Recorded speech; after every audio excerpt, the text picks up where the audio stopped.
It's finally here. The Bills and Dolphins are set to clash under the bright lights of Thursday Night Football, and there's plenty on the line already this early in the season. Buffalo comes into this one with a dominant history over Miami in recent years, especially at home, and expectations are sky high for another statement win. But with key injuries and some new names stepping into bigger roles, there are just as many questions as there are answers right now. So let's dive into 5 bold predictions that could define how this game unfolds and why Bills Mafia should be watching closely. First off, this feels like the game where Josh Palmer finally finds the end zone in a Bills uniform. The chemistry between Palmer and Josh Allen has been growing steadily since training camp, and if you've been paying attention, the signs are there. You can see Allen looking for him downfield, and Palmer is consistently getting open, creating separation vertically and running precise routes. It's not a matter of if, but when, and with Miami's secondary vulnerable to speed and precision over the middle, this could easily be the night Palmer breaks through with his first touchdown as a Buffalo Bill. They had chances last week against the Jets, it just didn't click. But that connection is brewing, and Miami might be the team to pay for it. Now, let's shift to the trenches. With Ed Oliver out, the door swings wide open for young defensive tackles to step up, and I'm putting my money on either TJ Sanders or Deon Walker getting their first NFL sack.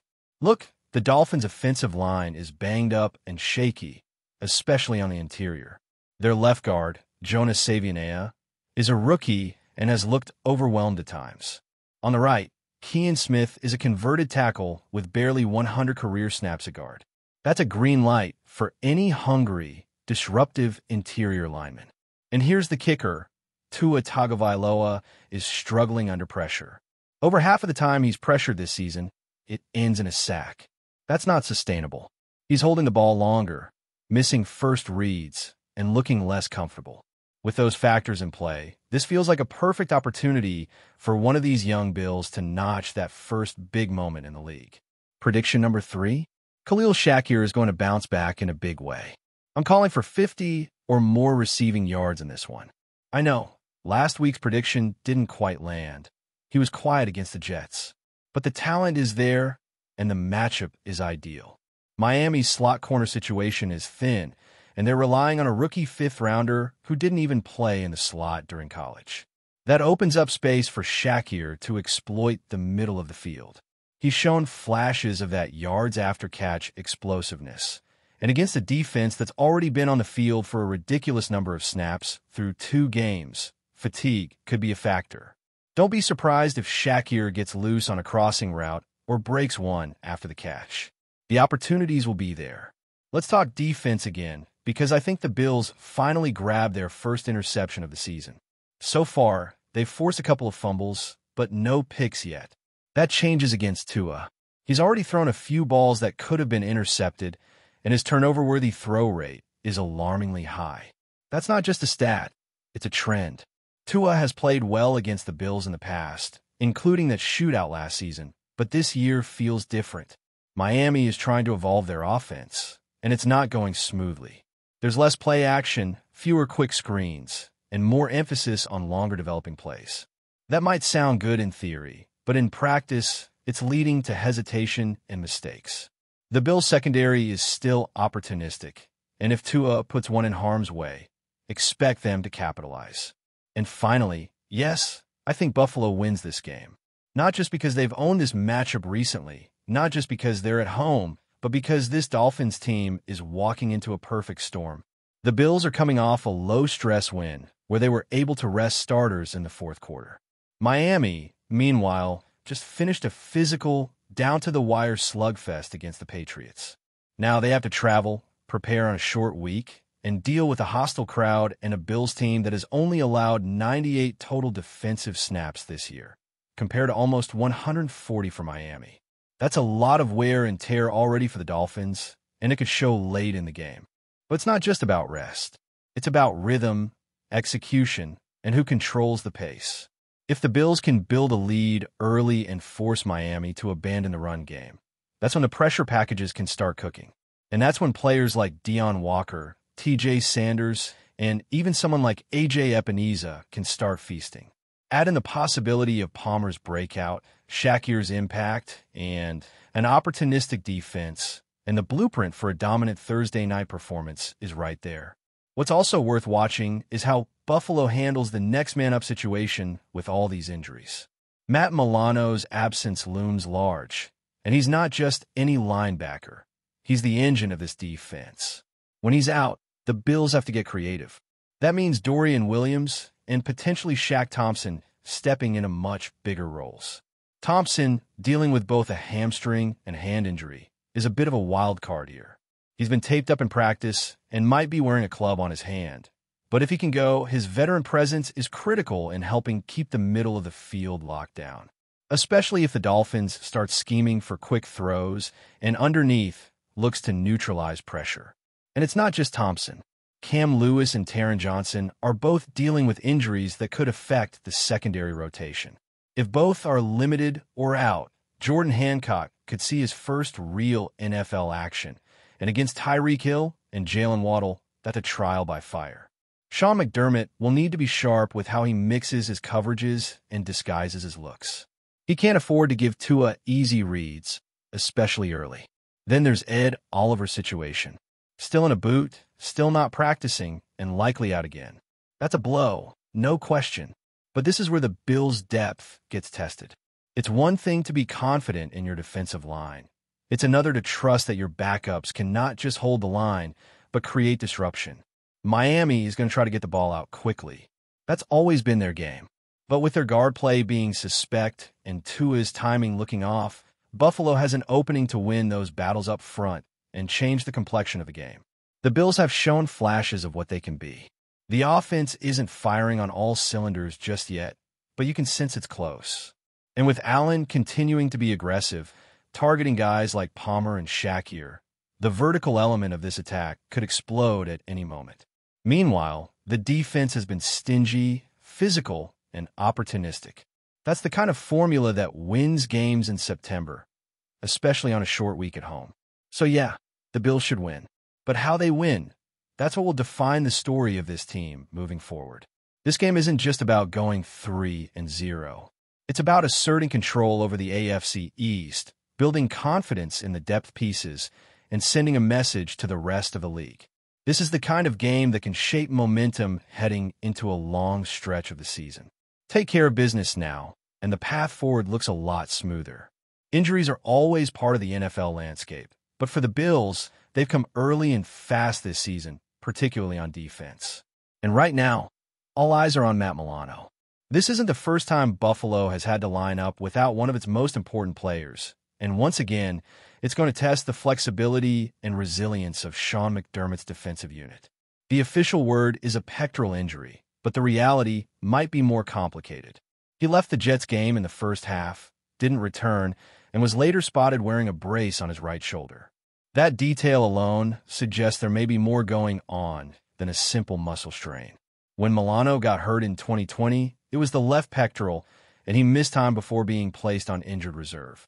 This time, it's the opposite side, and although McDermott hasn't ruled him out long-term, the uncertainty surrounding his timeline speaks volumes. From what's visible on tape, and based on the kind of fall he took, it's possible there's some shoulder joint involvement, maybe a mild rotator cuff issue, or even something labrum-related. Either way, if Milano isn't right physically, he's not the same player. And for a linebacker whose game is built on range, explosiveness, and physicality, that matters. Even if he avoids IR, this doesn't feel like a one-week thing. Expect Dorian Williams to see an increased role again, and that comes with its own question marks.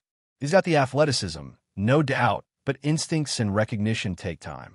Milano's absence also puts more on Terrell Bernard's shoulders to lead and communicate, especially in high-tempo situations. And speaking of defensive strain, Ed Oliver's ankle remains a concern. He's missed time before with similar issues, and right now he's still in a walking boot.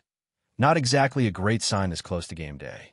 The story is that he was stepped on during practice, which might sound minor, but clearly there's more to it. The way he's moving suggests it might be a high ankle sprain, and those are notorious for lingering. He dealt with one back in 2022 and missed multiple games. The risk now is rushing him back too soon. Without Oliver, the Bills' interior pass rush takes a hit, especially since Daquan Jones is already out long-term. The domino effect is that guys like Deion Walker and TJ Sanders are getting significant snaps way earlier than expected.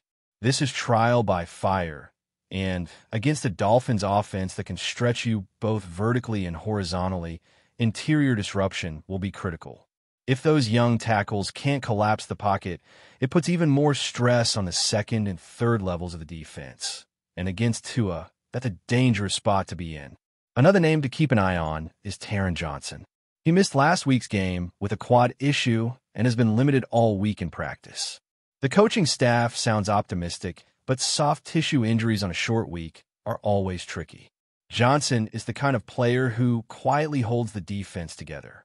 His work in the slot, his ability to blitz, cover tight ends, and clean up in the run game.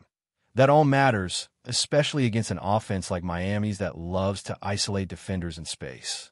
If Johnson can't go, or if he's limited, the Bills may be forced to rotate more defensive backs or lean on less experienced players like Jordan Hancock. Hancock has yet to be active this season, and if he's pressed into action against Tyreek Hill or Jalen Waddle, the margin for error shrinks significantly. Then there's Cam Lewis, another defensive back dealing with lingering issues. He left the Jets game late after taking a hit that looked like it might have been to the ankle, but he's also been wearing a shoulder brace dating back to training camp. That's two problems for one player. And even if he suits up, how effective will he be? This might come down to pain tolerance and how confident he feels planting, tackling, and absorbing contact.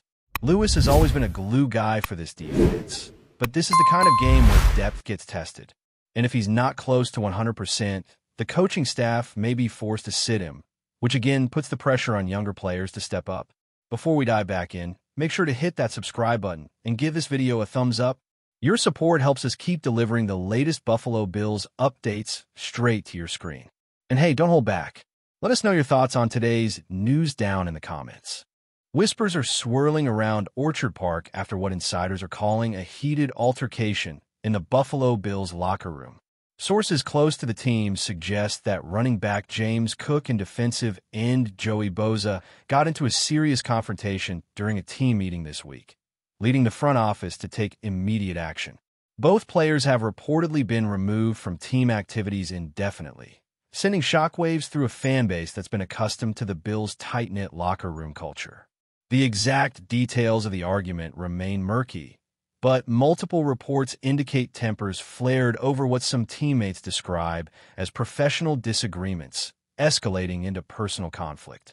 One source, speaking on condition of anonymity, said it was more than a push and shove. There were words exchanged that shouldn't come from any teammate, let alone two of the team's key players. While neither the team nor the players have issued official statements, the move to distance Cook and BOSA from the roster suggests that management is treating the situation with the utmost seriousness. Rumors have already begun to spread on social media, with fans speculating about the potential fallout. Will this affect the Bills' performance in upcoming games? Could one or both players face longer suspensions or even trade? Analysts are weighing in, noting that the Bills have prided themselves on strong locker room chemistry, and any disruption could have ripple effects on the field. Some insiders argue that the confrontation might stem from frustrations over playing time and roles in the team's evolving strategy, while others suggest it could simply be a clash of personalities magnified by the high-pressure environment of professional football. Despite the drama, there's a sense that the Bills organization is trying to contain the situation internally. Sources suggest that coaches have been meeting with both players separately, aiming to mediate and possibly reconcile the conflict. Yet, with both stars sidelined from team activities, fans and commentators alike are left to speculate on how long this standoff might last. In the meantime, the locker room buzzes with tension, and every Bills practice and meeting becomes fodder for rumor. One thing seems certain. The NFL world will be watching closely as this saga unfolds, with the hope that Buffalo can weather the storm without it spilling onto the field. That's a wrap for now. If you enjoyed the video and want to stay on top of all things Buffalo Bills, make sure to subscribe and hit that like button. We'd love to hear what you think in the comments. See you in the next update.